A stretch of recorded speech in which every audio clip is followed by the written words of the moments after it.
What is going on, guys? My name is John and welcome back to yet another video. A little over a month ago, I uploaded a video that questioned the possibility of catching every Pokemon in red, blue, and yellow in under 24 hours. Both videos did amazing and a lot of you wanted to see me do it for more generations. So today, we're going to find out how easily you can catch every Pokemon in Gold, Silver, and Crystal.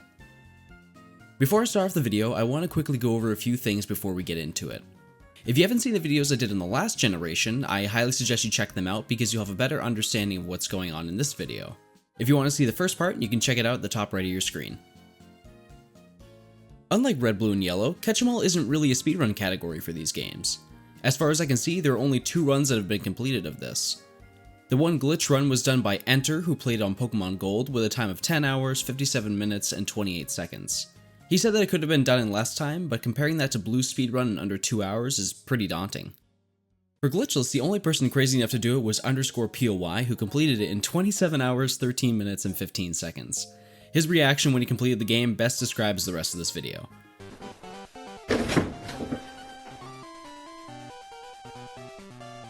I checked the pace spins he had in the comments and it seems like he did it without a guide, which is extremely impressive. But we're here to switch things up a bit. You guys left a bunch of comments in the last video, and an overwhelming majority of the comments mentioned that I used glitches in the video. I didn't intend on not using any glitches, but the way that I worded what I was saying definitely came off that way. But I'm here to redeem myself with the glitchless playthrough of the second generation. For those who haven't seen the previous videos, let's cover the rules. The first rule is I have to play Gold, Silver, and Crystal.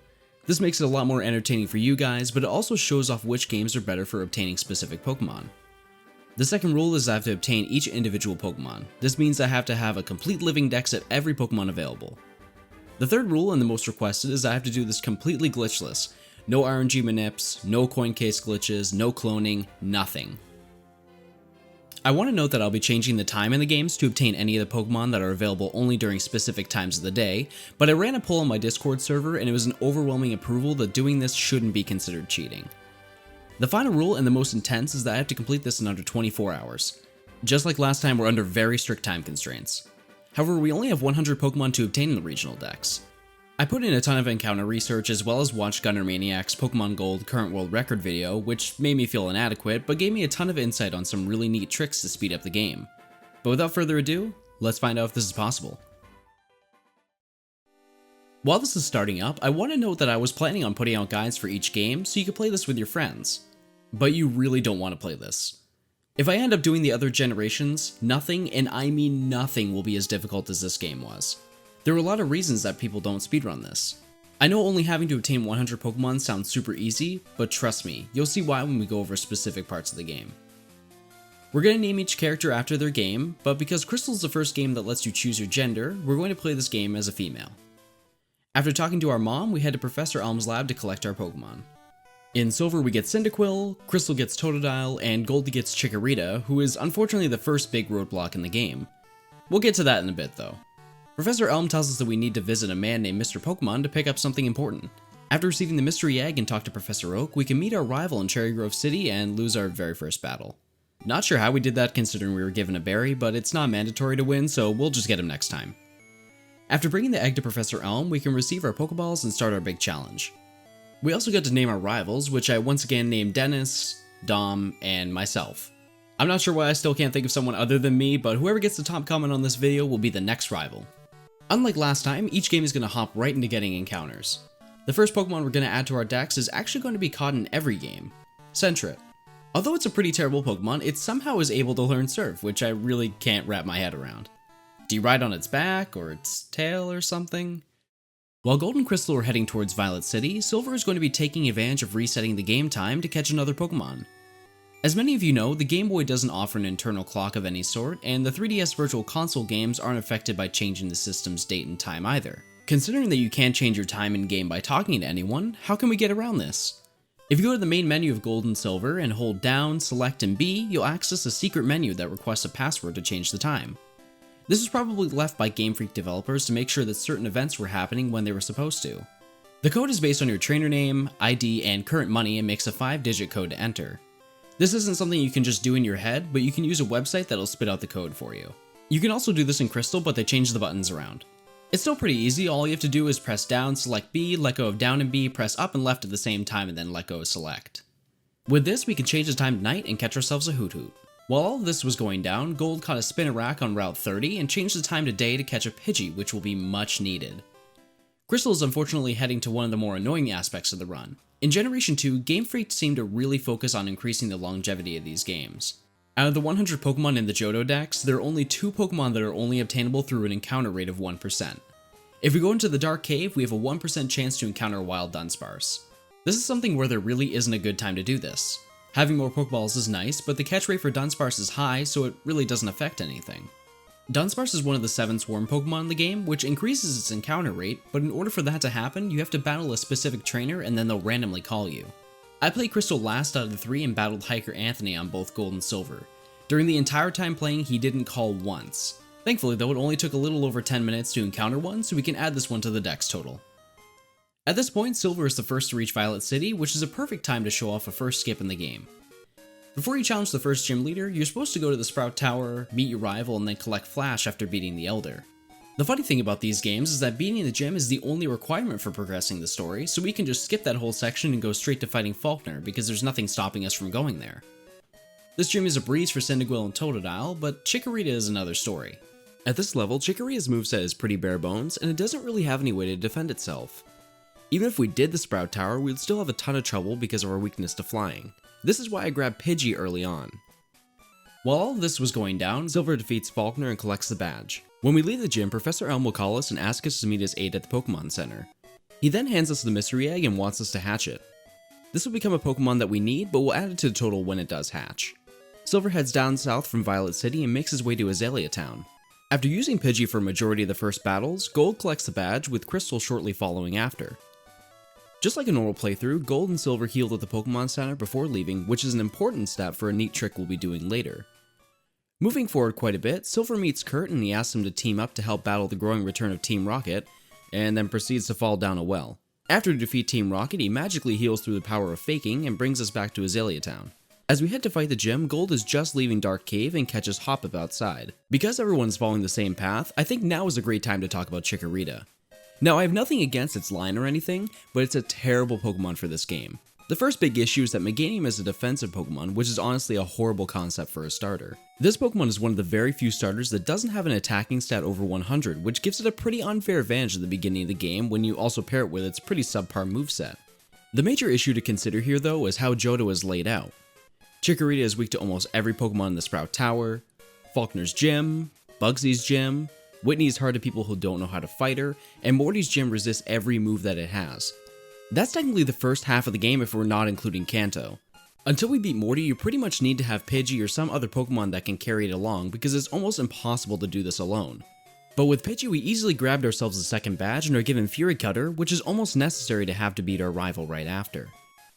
While Crystal is just leaving the Dark Cave, Gold and Silver head through the Ilex Forest, collect Cut after rescuing the Farfetch'd, and are making their way towards Goldenrod City. Each game does collect Headbutt, but Silver is the most important one as they're going to be responsible for using that move later. Crystal quickly catches up and grabs 2 Snubbull on Route 34, and collects the Odd Egg from the daycare center. This has the potential of being any of the baby Pokemon.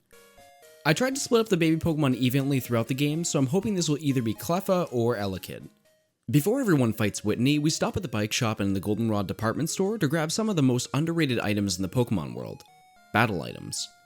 These items boost a specific stat of your choice, but use up your turn in battle. These will help not only with Whitney, but with a ton of other big battles later in the game. With this, all 3 games have a somewhat easy time beating her. Oddly enough though, her Clefairy made more trouble than her Milk Tank because of the random moves it was using through Metronome. After this, Silver grabs the Squirt Bottle from the flower shop, picks up the Spearow at the gate to get a free fly Pokemon, and heads underground to find up a couple trainers and grab the coin case. Like I said last time, we're too young to be losing all our money to gambling, so thankfully we can just buy coins to obtain ourselves an Abra. With this Pokemon we can perform a really big skip. After we've collected all that we need here, if we use Abra we teleport all the way back to Violet City. The reason this happened was because the teleport goes back to the last Pokemon Center that you entered. Since the last place I went to was right after I fought Faulkner, it sends me back here. This makes it so I skip Route 35, 36, and the National Park. These routes have spinners and about 10 possible trainers you can encounter, so this is a huge time save.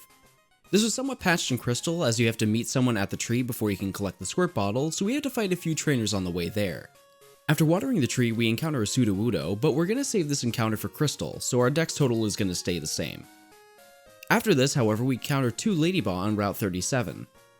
While this is going down, Gold does the Abra skip and takes the secret path back down to Route 35 to take care of another painful process, catching Yanma.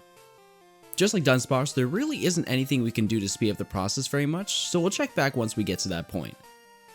Silver heads to the Burn Tower to activate the roaming Raikou, Entei, and Suicune, which is an extremely important thing to do as soon as you're able to. In addition, our mystery egg hatched into a Togepi, adding another one to our total. But with that out of the way, we head over what I think is the second hardest part of the entire playthrough, fighting Morty. For Gold and Silver, this is an extremely big time waster. Morty has 4 Pokemon that you'll have to go through. The first 2 Pokemon are Ghastly and Haunter. This gym combines 2 of the most annoying moves around, Hypnosis and Curse. Quilava has an okay time fighting them, though with a couple X attacks and Ember, but Bayleaf needs another Pokemon to get through this. I'm not one to make extreme claims like this, but I'm very certain it is impossible to beat this gym with only Bayleaf. All of Morty's Pokemon are immune to normal type attacks and resist Razor Leaf and Fury Cutter. Curse makes it so you lose health every time you make a move, which is hard because of how little money you have to spend at this point in the game on healing items. I found out that if you keep switching in and out for a normal type Pokemon, they both usually keep spamming Curse until they knock themselves out. But nothing can prepare you for his Gengar. This one doesn't know Curse, but instead trains them for even worse moves. He gets Mean Look to trap you in, Hypnosis to put you to sleep, Dream Eater to gain health, and then stab Shadow Ball if he doesn't put you to sleep. You have to battle it at full health without any status inflictions or curse, or else it's game over. This match is one of those where you just have to get lucky against Gengar and hope it misses Hypnosis at some point. Because Crocodile learns Bite, this is an extremely easy fight for Crystal, which is where this game really starts to take a huge lead. Because Gold and Silver are going to be taking their time, let's see what goes down in Crystal. Around this point, we're encountering Sudowoodo, which will add another catch to the dex total. If we go into the gym, we're literally shoved out the door by an old man, so we have to go to the Burn Tower to find Morty. Here we meet Eugene, fight our rival again, and have our first encounter with Suicune. With this section out of the way, we destroy Morty's gym, and meet the Kimono Girls right above the Pokemon Center. Halfway through these fights, our Croconaw finally evolves into Feraligatr. Now that we can collect Surf, we're ready to access pretty much every area in the game. First we head east of Ecruteak and stop at an Apricorn tree. Grabbing the green Apricorn in the middle will play a big part later in the game. From here we head towards Olivine City, and with some pre-planned routes we can skip nearly every trainer on the way there. From here we have access to the lighthouse, which has an important side quest that we have to take care of. The Ampharos that lights the area is sick and we need to find a way to heal it. Before we do that, I make sure to grab the HM for strength before hitting the water. Silver finally manages to beat Morty at this point and is quickly making his way through the lighthouse. Going ahead a little bit, Gold catches the 1% Yanma and finally beats Morty. Right after that, we catch a Stantler on Route 37 and start heading towards Olivine City. Crystal encounters Suicune again, and Eugene battles us to prove to Suicune that he can't battle. Now that we're in Cianwood City, we beat Chuck and obtain Fly, which opens up a ton of opportunities for encounters. But before we do that, we need to obtain the Secret Potion for Ampharos, as well as grab the Shuckle gift, as this is the easiest place you can get one.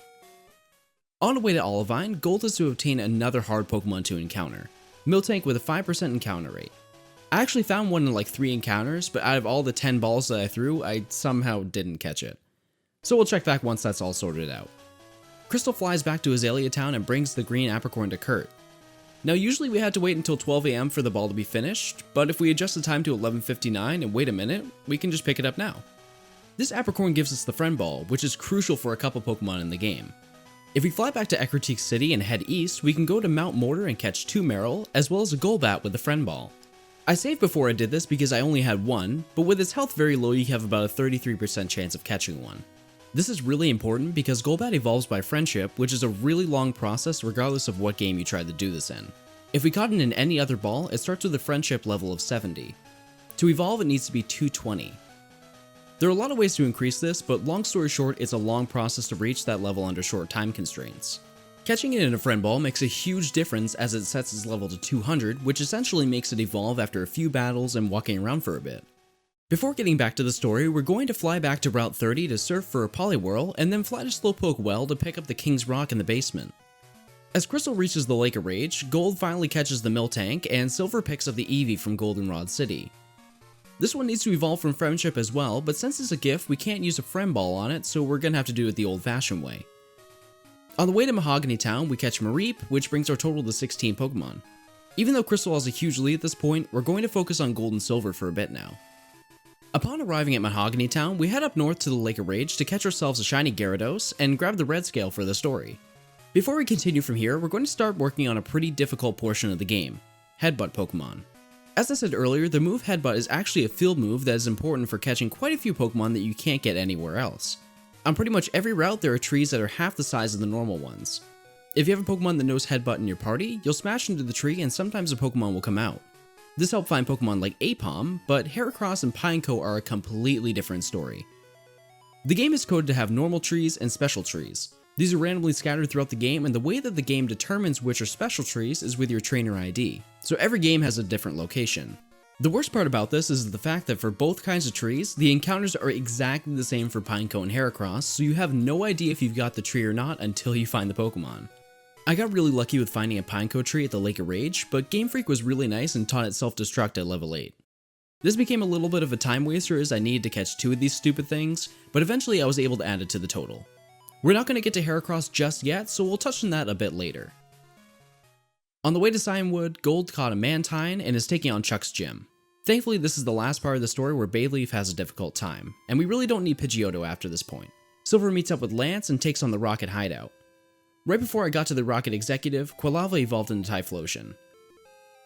Gold grabs the Eevee and heads to Route 43 to spend a bit of time catching Noctowl, Tooflaffy, and Girafarig. I probably should have mentioned this earlier, but I have been using a trick to increase the encounter rate of specific Pokemon. When you use a Repel, most people think it just means you don't encounter any Pokemon. The actual mechanic is that you don't encounter Pokemon that are at a lower level than you. In most cases, you'd be playing with your starter in the first slot, which would explain why this goes unnoticed. Because the levels of Pokemon vary in every location, you can use a Repel with a specific level Pokemon and remove the chance to encounter some Pokemon, or make it so one Pokemon is the only one you can encounter. This is known as the Repel trick. Noctowl was a perfect example. On Route 43, Noctowl was normally a 20% encounter at night, but because it's the highest level Pokemon on the route, if our leading Pokemon is level 17, the rate jumps to 100%. This one isn't as necessary as the others, but if you see me catch a Pokemon with someone the same level as the wild one, it was probably found with the Repel trick. After clearing out the Rocket Hideout and Battle Price for our 7th gym badge, Silver continues the Headbutt hunt by going to the first route of the game. I chose this route because it's easy to get to, and there are a lot of trees, which increases the potential to find one. One of the first trees I hit was actually the special tree, but I didn't think it was because of the fact that I only found Spearow and Aipom in the first 10 encounters. It has a 30% encounter rate, so I had some pretty unfortunate luck right there. I checked a bunch of trees and then went back and found one. All we have to do is catch it and... Wait, hold up. Did it just leave the battle? Ah yes, we've encountered another fantastic feature of Generation 2, Runaway Pokémon. Game Freak wanted to implement a bunch of new Pokeballs in these games to add diversity in how we could catch Pokemon. By adding Pokemon that run away, they made the Fastball, which is intended to be used on Pokemon that run away in battle. While this would be the immediate solution to this problem, the Fastball was coded wrong and the catch rate only increases if we're catching Magnemite, Grimer, or Tangela, which are all Pokemon we don't need to catch at this point. So because of this, Heracross has a 10% chance to flee every single turn. This is thankfully the lowest flee rate out of them all, but we're going to see a lot worse ones very soon. While all this is going down, Crystal made a lot of footwork. We drove Team Rocket out of the Goldenrod radio tower, and in the ice path we caught Sneasel, and hatched our odd egg, which happened to be an Elekid. The only other way to obtain it was to breed Electabuzz in Kanto, which saved an insane amount of time. Before fighting Claire, we also caught Gligar and Donphan, putting us at over 25% of the total Pokemon caught. But we didn't stop there. Crystal defeated Claire and was approved by the Den's Elders and is making her way towards Victory Road. Gold and Silver are currently in the ice path after clearing the radio tower, which is a big part for Silver. Here we catch 2 Swinub, Jinx, which we're going to breed, and then we have to deal with... Delibird. Delibird is one of those runaway Pokemon. It has a catch rate of 45, which if you don't know is the same catch rate as most pseudo-legendary Pokemon like Dratini and Larvitar. Even with a catch rate that low, it's still manageable. The big issue though is that its flee rate is 50% each turn, which means that it will probably leave before you can throw a ball if you try to damage it. The best ball you can buy is technically an Ultra Ball if we go to Blackthorn City before doing this, but the catch rate only improves by about 3%. Trying to catch this in a Great Ball at full health is only an 8.9% chance, so you best believe it took me a stupid amount of tries to get this. I ended up trying to damage it, which brings it up to around 25% in the red. The one that I caught took me 6 turns to catch. The fact that it didn't run in the 5 turns it was able to is a 3% chance, so this catch was an extremely lucky one. But with that out of the way, we can add it to the total. Because there wasn't a lot going on during the Rocket events, I forgot to mention that Bayleaf evolved into Meganium after defeating the Rocket Executive in Mahogany Town. Before taking on Claire in the Dragon's Den, Gold goes down to Route 45 to catch Wobbuffet in the Dark Cave, and catch Teddy Ursa, yet another 50% runaway Pokemon. Silver also had to catch 2 Pokemon on Route 45, Skarmory and Phanpy, who is yet again another 50% runaway that took like 5 tries to get. These two are arguably worse than Delibird as they only have a 10% encounter rate. We also took a quick stop and caught a Jigglypuff on Route 46 to breed later. By the time this ended, Crystal had already defeated the Elite Four. I went to Mr. Pokemon before fighting them and traded the red scale for an experience share, which made it possible to easily evolve Golbat to Crobat and Marill to Azumarill. This brings our total to 37 Pokemon. Now that the game is clear, we can tackle 2 more important Pokemon before taking off to Kanto. Upon beating the Elite Four, Professor Elm gifts us a Master Ball, which we're going to immediately use. We also received the Clear Bell from the radio director that we saved, and when we take it to the bell tower in Ekritique, we encounter the Raikou, Entei, and Suicune again. Unlike the other games, we can immediately battle Suicune here. This is the hardest Pokemon that we have to catch in this game, so we're going to just Master Ball it to save time and money. If we go to the Pokemon Center in Goldenrod City, a nurse will stop us and gift us the GS Ball. When we take this to Kurt, he tells us that he's going to need until tomorrow to look at it. After changing the clock, Kurt says that there's a lot of noise that's coming from the Ilex Forest. When we go check out the shrine, we encounter a wild Celebi. To my surprise, its catch rate is 45, which is a lot better than I thought it would have been. After a few balls, we can add this one to the total. Going forward quite a bit, each game is really focusing on story-related things. Gold is exiting the Dragon's Den and Silver is heading towards Victory Road. Crystal is cruising by and about 3rd through the Kanto story. The main reason Crystal got so far ahead is because I intentionally made it so Crystal had the least annoying encounters out of the 3. I gave it most of the free Pokemon and static encounters, which helped avoid spending time after going after specific Pokemon. Moving forward a bit more, Gold and Silver are all done with the game and are now searching for the rest of the Pokemon in the Dex. While in the Elite Four, Silver evolved Ladyball to Ledian and Swinub to Piloswine. Gold also evolved Flaffy to Ampharos. We then go through Mount Mortar to obtain Tyrogue, which we're going to evolve later. We also grab Magmar and the Burn Tower to breed later. Silver, on the other hand, is starting with one of the more annoying parts of the run-through, catching Lugia and Ho-Oh. Although catching Pokemon is a percentage-based game, catching Pokemon, and this applies especially to these two, is extremely hard in the first 2 generations. To veterans of the series, there is a method to guaranteeing most catches, using status moves, bringing down the opponent's health as low as possible, and using Pokeballs with the highest capture rate. In the newer games, the possibilities are endless with the amount of combinations you can do, which is something that really can't be said about Gold and Silver. As for obtainable Pokeballs, the Ultra Ball is really the best ball out there, as you can buy as many as you'd like. The only issue is that it's only twice as effective as the standard Pokeball, which I feel like a lot of people are surprised to find out. You're paying 6 times as much for only twice the effectiveness. In addition, Poison, Paralyze, and Burn don't increase the catch rate, but putting your opponent to sleep or freezing them do increase that. This is tough though, as Freeze is extremely rare to land, and both don't last the entire duration of the battle. But with all this in mind, in the literal best case scenario, you have a 6.25% chance of catching Lugia or Ho-Oh in Ultra Ball. Which isn't awful odds, but when you're trying to catch 32 other Pokemon in under 8 hours and you can't get a sleeping Pokemon that'll live in Aeroblast, you have a 2.3% chance of catching one. What makes this even worse is that the fact that both of them have Recover. It's not hard to damage them, but once they run out of moves, they will spam that move relentlessly, which inevitably ends up with a reset. It took me 5 resets to catch Lugia, but when it comes to catching Pokemon, this is probably the biggest wall in the game. While we were in the Whirl Islands, we grabbed a Seadra, which will eventually become Kingdra. In Gold, we obviously have to deal with Ho-Oh, but like I said, it's a painful process. I will say that it only took like 3 tries for me to do it. I caught it in a Great Ball with about 35% health left. That is just a little over a 1% chance, so I was impressed that I even made it happen in the first place. But now is the hardest thing you have to do in these games. The most grueling challenge out of them all. We have to win the bug catching contest. I'm serious. This is the most annoying and ridiculous thing that has probably been put in any Pokemon game. Why, you ask? Let's break it down. So we really aren't completely doing this for the Pokemon, but more so for the prize. If you come in first place, you win a Sunstone. This is used to evolve Sunflora and Blossom. There is no other way to obtain it, so we have to get it here. The way you get first place is to have the best bug-type Pokemon. I played this multiple times with the remakes, and I always won when I either caught a high-level Pokemon or the rarest available. On the first 2 tries in Silver, I found a Butterfree on the first encounter and caught it. It has the lowest encounter rate and it was the highest level I could find.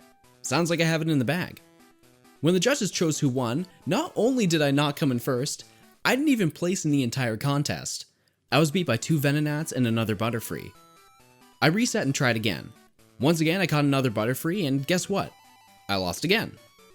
I looked everywhere online and found literally nothing about how to win, until I came across a Redditor named Kamale who explains why you will probably lose every single time.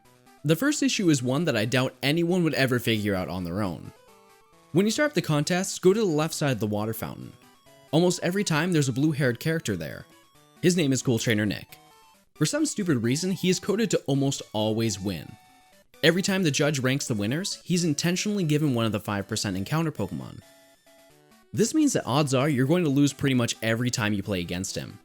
But if you reset every single time you go to that spot, he will eventually not be there, which is really your only chance of ever winning the thing. The next issue is a bug that makes this so much harder. To make a long story short, when you catch a Pokemon, the game tallies up all your caught Pokemon's stats, and the player with the highest total wins the contest. Due to an oversight, the game doesn't calculate your caught Pokemon's total HP, but instead uses the HP you caught it at. This means if you damage a Pokemon before you catch it, you're scored on whatever the HP you have left. So those Butterfree I damaged completely ruined my chances. The best Pokemon to catch are Pinsir and Scyther at level 14. Not 13, 14. Any other Pokemon isn't worth it. The catch rate for these is 9% at full health, and you only have 20 Park Balls, so good luck with that. Even if you manage to catch one, you only have about an 80% chance of winning every time. I lost this contest 3 times before I came in first place, even without Cool Trainer Nick. Sure, the chances of losing that badly is pretty low, but at least I caught a Scyther, which we'll need for the Dex later. Before we left, I made sure to get the 2 Sunkern. Gold is going to have to come back here, but for right now I'm going to ignore that it exists. Throughout this whole mess, Gold and Crystal had to take care of another crazy part of the game: breeding. Although it sounds like a simple idea, just like the bug contest, it takes a long time to do this. All Pokemon games base the chance of getting an egg by how much they like each other. I believe in the current games this is based on IVs or just chance, but Game Freak wanted to make sure that Generation 2 was about communication.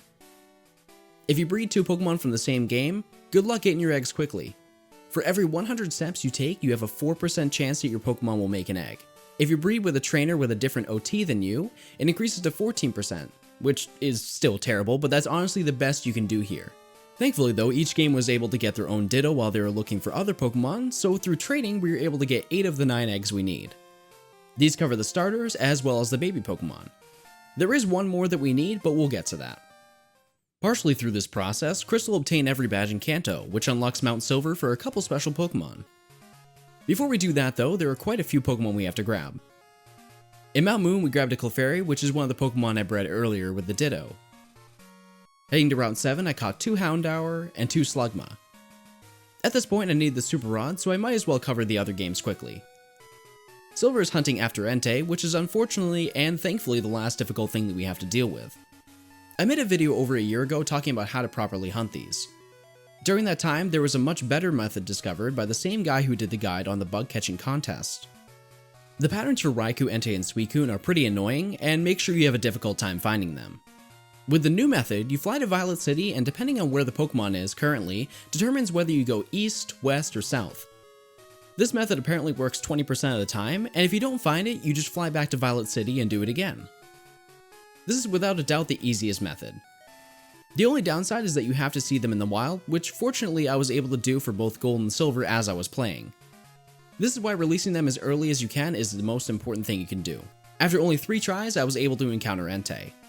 This Pokemon as well as Raikou are the ones that we're saving the Master Ball for, because without it, we'd be spending a lot more time here. After this, we head to the Slowpoke well to catch, well, Slowpoke. And we also grab our second King's Rock to evolve it. To finish off our trading items, we grab the Dragon Scale and Mount Mortar. The last 3 Pokemon we need in Johto for Silver are all at the Ruins of Alph. By solving the Kabuto puzzle, we're able to catch Unknown. If we go through the secret ladder in the Union Cave, we come out to the other side of the Ruins of Alph. Here we can catch Smeargle and 2 Natu, which puts us at over 50% of the entire dex. In Gold, we head back to Route 32 to catch Wooper and search for Quagsire. I also won the bug catching contest on the first try, and I was able to collect the second Sunstone. After about 6 tries, I was finally able to also add Raikou to the total. Crystal grabbed the Super Rod and took the train back to Johto to grab a few more Pokemon. On Route 34, we caught Corsola. On Route 32, we caught Quillfish, and back in New Barktown, we caught 2 Chinchou. From here on out, Crystal is completely done with Johto. Heading into Celadon City, we use just about all of our money we earned to buy ourselves a Porygon to evolve later. When we go to the Silphco building, we receive an upgrade to evolve him in a trade. The only thing we have left to do is go to Mount Silver. By now, both Totodile eggs hatched, as well as the Clefairy egg that hatched into a Cleffa. In Mount Silver, we have a couple Pokemon that we can catch. At the entrance, we catch Ursaring, inside we catch Misdreavus, and the deepest portion we catch 3 Larvitar and an Onix, which will evolve with the metal coat we received on our way to Kanto.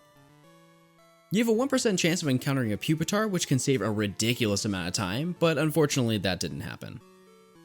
But while we're in here, I was able to evolve Houndour to Houndoom and Totodile to Croconaw. With this, we have caught every Pokemon in the game, and we just need to level up the rest.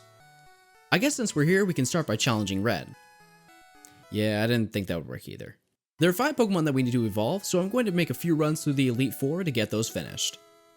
While that's being worked on, Gold completed the Power Plant side quest and obtained the expansion card, which essentially opens up every area that we need to do. By taking Diglett's Tunnel, we end up in Route 2 to catch Ariados and Pichu. I immediately trade this to Crystal to breed faster. Heading down to Route 1, we also catch Furret. Silver is in Kanto for literally 1 Pokemon and the Metal Coat, which I think I should have switched around, but it's still a very important Pokemon to grab. Before we left, I made sure to change the clock a few times to get some green apricorns for Kurt, so we have enough friend balls to catch a Chansey on Route 13.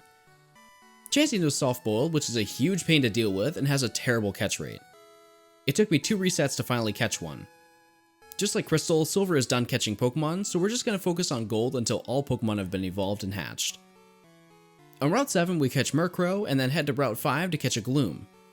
Our last Kanto catches are going to be 2 Skiploom on Route 14. From here, we fly to Lavender Town and grab the Super Rod. The last 2 Pokemon that we need to catch are 2 Remoraid. Now that everyone is somewhat on the same page, let's check on Crystal. After a lot of grinding in the Elite Four, we were able to evolve Chinchou to Lantern, Snubbull to Gramble, Slugma to Macargo, Larvitar to Pupitar, and the second Pupitar to Tyranitar. In Silver, we had plenty of friendship to evolve Eevee to Umbreon, and I also evolved Pineco to Fortress and Natu to Xatu, bringing our total to 78 Pokemon. I used the Sunstone to evolve Sunkern to Sunflora to finish off all but 1 evolution. The eggs took quite a lot longer than I would have liked, but we hatched our Smoochum, Igglybuff, and both Cyndaquils. While we're working on Quilava, Crystal heads back to Kanto to breed Pikachu to get the final egg. In Gold, we evolved Togepi to Togetic, Eevee to Espeon, Remoraid to Octillery, Skiploom to Jumpluff, Tyrogue to Hitmontop, and used the Sunstone to get Gloom to Blossom. For the eggs, we hatched Tyrogue, Magby, and both Chikoritas. With a few quick level ups, we get Bayleaf. In Silver, we level up Cyndaquil to Quilava. Crystal hatches the Pikachu egg to get the last Pokemon we need, Pichu. From here, it's just taking care of the Pokemon we need to evolve by trading. This gives us Porygon 2, Steelix, Politoed, Kingdra, Scizor, and Slowking. And with that, we have successfully obtained every Johto Pokemon in the Pokédex. So if this video has proved anything, it's that no person should ever do this. Ever. I think that this would be a lot more fun in the Heart Gold and Soul Silver remakes, but the amount of roadblocks these games have made is pretty stressful not only to map out, but to play as well. I will say though that doing this with glitches would probably be a fun thing to run, considering that there are a ton of neat things to reduce the amount of time by cloning Pokemon, items, and using the coin case glitch if you're able to get all the items. But the most important thing out of this whole video was how fast did I complete this? Well, Gold had the toughest time out of them all because of having to use Chikorita and a bunch of low percentage encounters that needed to be found. We finished with a time of 7 hours and 48 minutes, which is about as close to failing as you can really get. Silver was a little bit faster and finished with a time of 7 hours and 25 minutes. Although Cyndaquil was much easier to use, a lot of time was wasted with the Headbutt Pokémon, Lugia, and the bug catching contest, which took an insane amount of time to finish. Crystal surprisingly had a close time of 7 hours and 10 minutes. Although we took a huge lead, a big section of the run was spent collecting every gym badge in Kanto and evolving Pokemon like Tyranitar. So with these times put together, we have a total time of 22 hours and 23 minutes in game time. So technically, yes, you can complete the Pokédex in under 24 hours with 3 games. But just like last time, the in-game time doesn't reflect all the times that I lost a gym battle, failed an encounter, or lost one of the bug contests. With all my recording times added together, I ended with a time of 25 hours and 32 minutes. Although I technically didn't catch them all in the time frame I wanted, I think this is just about as good as I can do. Believe it or not, this wasn't the first run I tried at this. I started playing Gold first out of the 3, and I restarted about 4 hours in, and then at 7 hours in. The biggest issue is how I mapped out the encounters. I'm sure you could totally do this in something close to like 16 or 17 hours or even less, but the amount of luck that you need to do this glitchless makes it almost impossible to come near a time like this. But this isn't the end of our journey to catch them all. Because a lot of you guys were disappointed in the fact that I used glitches in the last 2 videos, in the next part we're going to catch the Kanto side of the Pokédex in Gold, Silver, and Crystal.